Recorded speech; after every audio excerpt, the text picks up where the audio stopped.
Neno letu ambalo ndio kuu katika somo letu ambalo lenye kichwa linalosema rahani mwake Mungu. Rahani mwake Mungu. Waebrania sura ya 4 mstari wa 1 hadi wa 3 amesema, basi ikiwa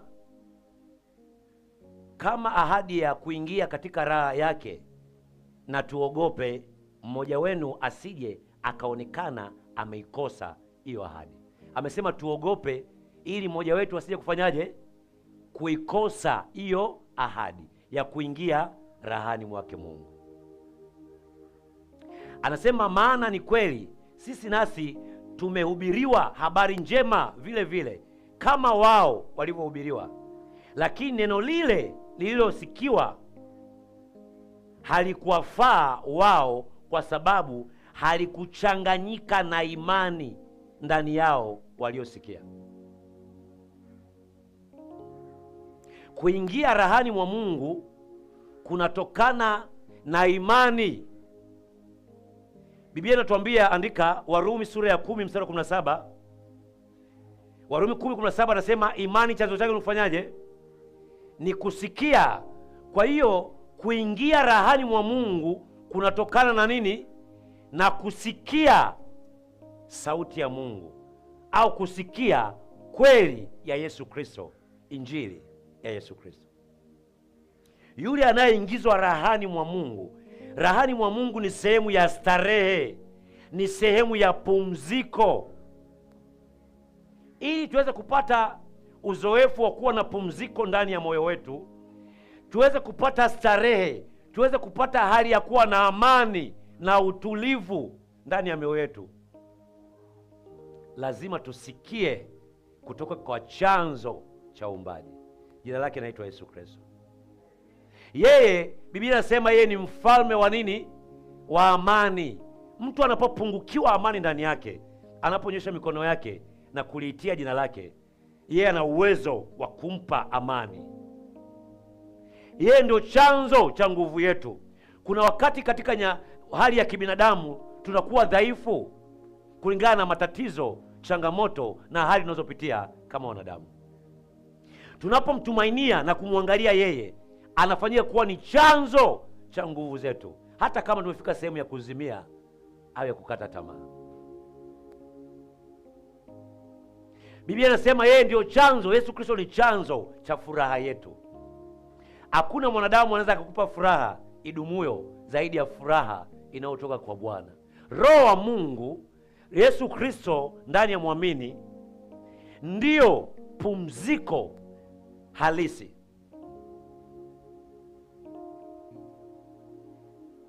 Agano la Kale tunasoma katika kitabu cha Mwanzo sura ya 2.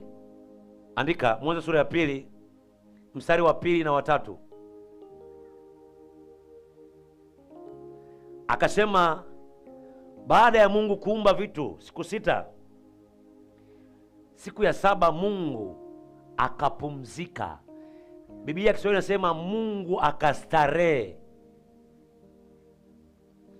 Lakini anaposema kustarehe au kupumzika, haimaanishi kwamba Mungu alikuwa amechoka. Mungu alikuwa hajachoka mpaka anaposema kwamba Mungu akapumzika. Maandiko yanatuelezea kwamba Mungu hachoki, Mungu hasinzii, wala Mungu halali. Kwa hiyo lugha ya Biblia, Mungu akapumzika, akastarehe, sio kwa sababu alikuwa amechoka. Zaburi 95 mstari wa 9 hadi wa 11.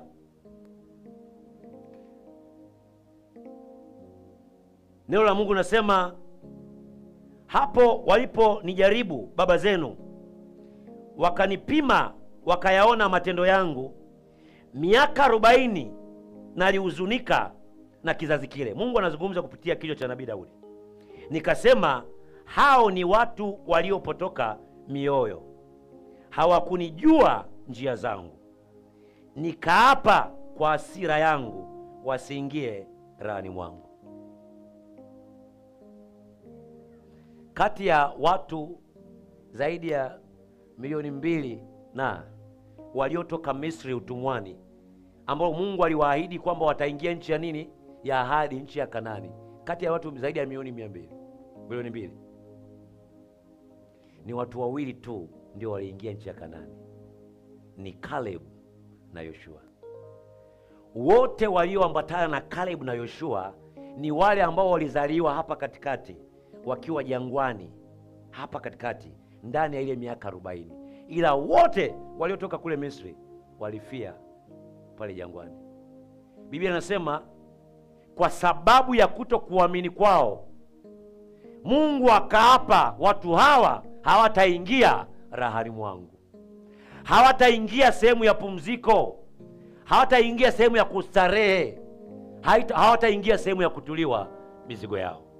Ni Caleb na Yoshua tu, pamoja na wale watoto wote waliozaliwa hapa katikati hapa, ndani ya ile miaka 40 wakiwa njiani. Nisikize vizuri. Yesu Kristo anazungumza kwenye kitabu cha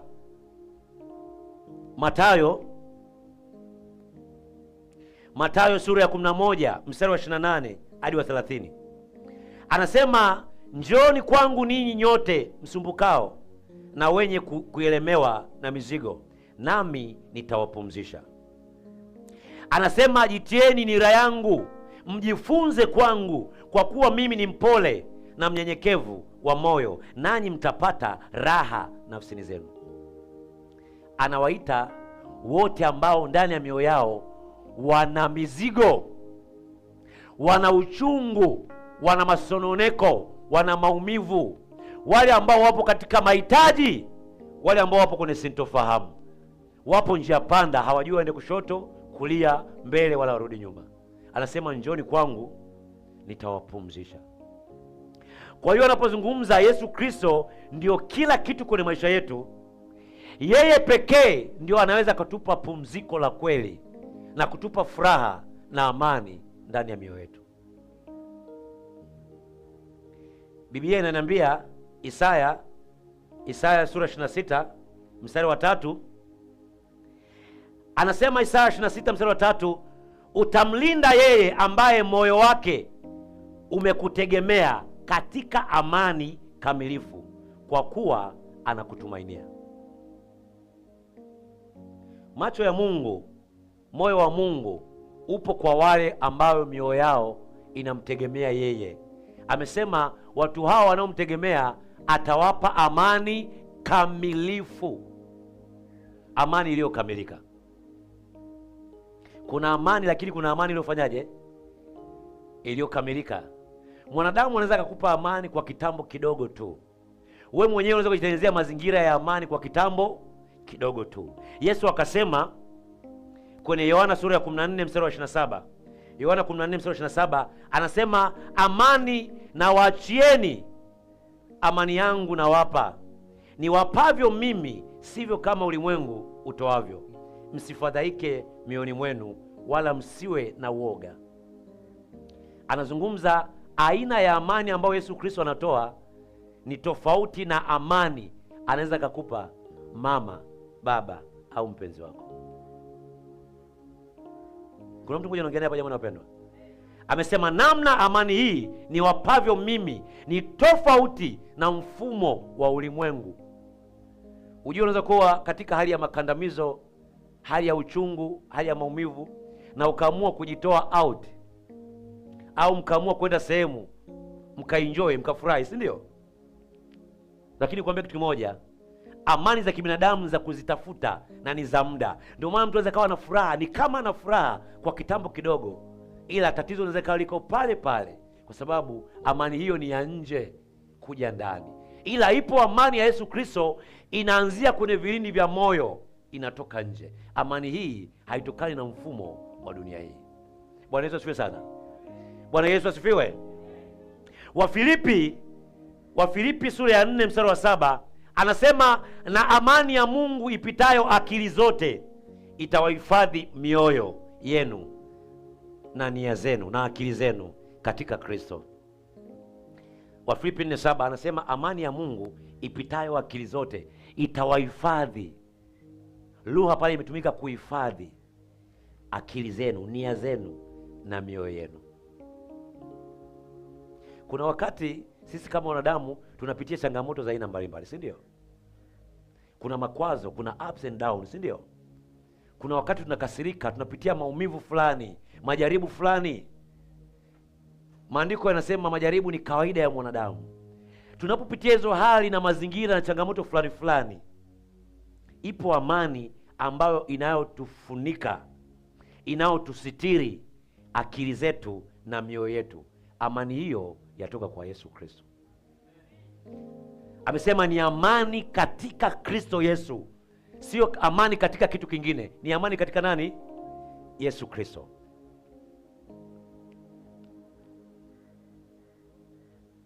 Amani ya Yesu Kristo au amani ya Mungu ni nini? Mtu anaweza kujiuliza hili swali. Labda nataka nimalizie pale.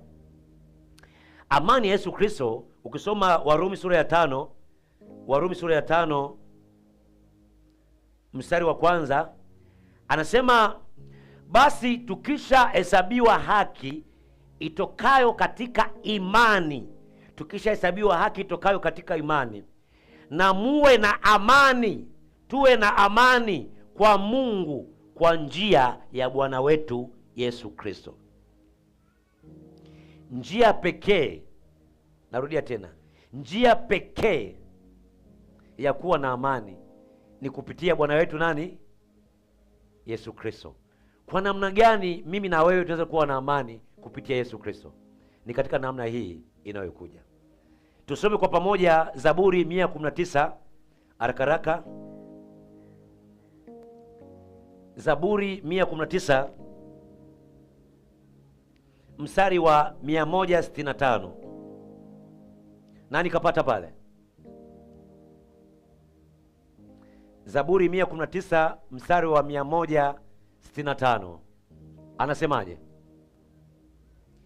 Bwana, nimeungojea wokovu wako. Zaburi 119 mstari wa 165. Wana amani nyingi waipendao sheria yako, wala hawana la kuwakwaza. Wana amani nyingi, wana amani nyingi waipendayo sheria yako, wala hakuna la kuwakwaza. Niwaambie kitu kimoja, tofauti ya changamoto hiyo hiyo inaweza kukupata wewe, ikampata yule, ikanipata mimi na yule. Jaribu hilo hilo linaweza likampata huyu na huyu. Hali hiyo hiyo, tutatofautiana namna ya mioyo yetu itakavyopokea kulingana na kiwango cha amani ya Kristo iliyofunuliwa ndani ya mioyo yetu. Amani ya Kristo inatokana na kiwango unavyomjua Mungu. Ugonjwa unapotokea, shambulio, maradhi, makandamizo, vita imeinuka, kiwango cha amani ndani ya moyo wako na utulivu inatokana na kiwango unavyomjua huyo Mungu ndani yako. Mnenaji wa kwanza amezungumza kitu kimoja kizuri sana. Akasema mara nyingi walokole hata paka tu, unajua kuna paka wanalia kama watoto kama wanadamu akilia huko. Kuna watu wanakimbilia kwenye mapochi, hasa wa mama wanakimbia kwenye mapochi, wanatafuta maji ya upako namba 1, namba 2, namba 3. Wakiona hayafai wanatafuta mafuta ya upako namba 7. Wakiona hayafai wanakimbilia chumvi ya upako. Wakiona hayafai wanakimbia kitambaa cha mtumishi cha upako. Hawana amani ndani ya moyo wao. Kiwango cha kumjua Mungu, kiwango cha kumjua Mungu. Watu wenye amani ni watu ambao wanamjua Mungu wao. Ukiona wanandoa, wanafamilia wanagombana, hawapatani, hawaelewani, makwazo kila siku wanavutana, hakuna kusikilizana, ujue hao wanandoa hawamjui Mungu. Niambie kwa nini? Ndoa mpya, niambie kwa nini? Ni kwa sababu kama wangekuwa wanamjua Mungu, mwenesikia vizuri? Mwanamke kama angekuwa anamjua Mungu, angekuwa anajua kwamba hichi ni kichwa changu, si ndio napaswa kuwa mtii, msikivu. Kichwa ndicho kinakuwa final say, ndicho kinachoongea ndicho kinachopaswa kusikika katika familia, katika ndoa. Mke ni msaidizi, ni shingo. Kwa hiyo kwa kumjua Mungu kwamba mimi napaswa kuwa msaidizi na sifa kubwa napaswa kuionyesha ni utii, magomvi yaweza yakatokea. Na mwanaume anapokuwa anamjua Mungu kwamba yeye Mungu amemfanya kuwa ni kichwa, ni msimamizi, ni yuko top pale, ni kiongozi, kuna namna atakuwa lazima anaijali familia yake, lazima anailinda familia yake, lazima anaipenda familia yake, pasipo hata kupigwa kelele na washenga na wasimamizi wa ndoa na wachungaji.